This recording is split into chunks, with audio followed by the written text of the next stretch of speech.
Terakhir, saudara, polisi buru perusak pohon. Ini aksi seorang pria yang menebang pohon palem di sepanjang Jalan Hertasning, Kota Makassar, Sulawesi Selatan terekam kamera pemantau CCTV. Belakangan diketahui, saudara, aksi ini dilakukan hingga ke perbatasan Kabupaten Goa.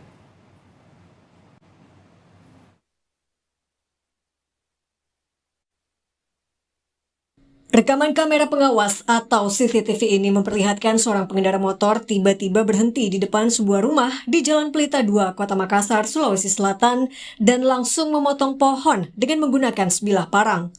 Belum diketahui pasti hal apa yang membuat pria ini melakukan aksi tebang pohon jenis palem itu. Lurah Buakana, Kota Makassar, telah melaporkan kejadian yang terjadi di sepanjang Jalan Hertasning, Kota Makassar ini ke Polsek Rapocini. Pelapornya adalah Lurah Buakana, karena kejadiannya itu mayoritas di Jalan Hertasning. Kita belum tahu apa modusnya, bagaimana, kemudian maksud tujuannya ini. Orang yang tidak dikenal, hanya pohon palem saja yang dia tebang.